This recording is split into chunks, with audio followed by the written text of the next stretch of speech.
ત્યારે પાટણના સાંતલપુર તાલુકામાં પીવાના પાણીની સમસ્યાના નિરાકરણ માટે ગુજરાત સરકારના રાજ્ય કક્ષાના મંત્રી જગદીશ વિશ્વકર્માએ 3 ગામની મુલાકાત લીધી હતી। ત્યારે સાંતલપુરમાં છેલ્લા 20 દિવસથી પીવાના પાણીની વિકટ સમસ્યા ઊભી થઈ છે। ત્યારે ગ્રામ્ય વિસ્તારોમાં રોડ, રસ્તા, પીવાના પાણી અને શિક્ષણની જરૂરિયાતને લઈને ગ્રામજનો દ્વારા રજૂઆત કરવામાં આવી હતી।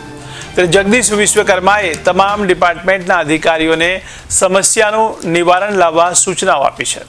તો રાધનપુરના ધારાસભ્ય લવિંગજી સોલંકી, પાટણ જિલ્લા પંચાયતના પ્રમુખ, જિલ્લા ભાજપ પ્રમુખ, જિલ્લા કલેક્ટર, જિલ્લા વિકાસ અધિકારી, જિલ્લા એસપી પણ આ પ્રસંગે ઉપસ્થિત રહ્યા હતા।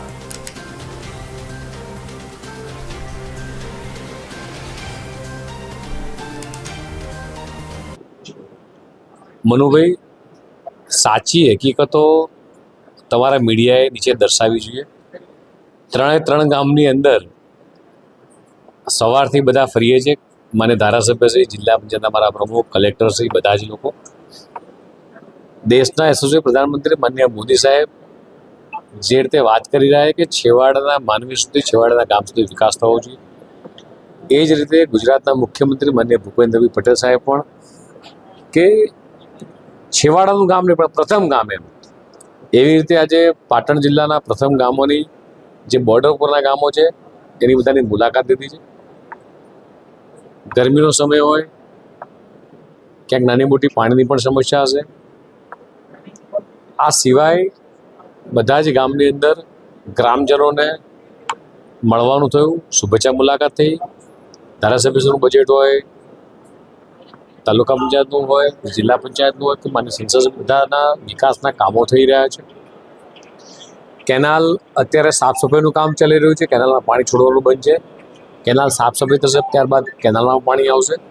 નાની મોટી જે કંઈ બી સમસ્યાઓ હતી આજે આખી ટીમ દ્વારા કલેક્ટરશ્રી, એસપીશ્રી, ડીડીઓશ્રી, તમામ લોકોની ટીમ, આખી અધિકારીની એ છે કે ગામડા સુધી પહોંચી છે અને ગામના તમામ પ્રકારના અલગ અલગ પ્રશ્નો તે બધા સાંભળ્યા છે અને એમની રજૂઆતો લીધી છે। અને જે રીતે સહકારિતાને પ્રાધાન્ય અપાવે છે એ રીતે ગામના ખેડૂતોએ પોતે એફપીઓ પણ બનાવ્યા છે અને સાથે સાથે જે રીતે એક બનાસ એફપીઓ એ વર્ષે 7 કરોડનું ટર્નઓવર કર્યું છે, એનો મતલબ કે ખેડૂતો સમૃદ્ધ થઈ રહ્યા છે।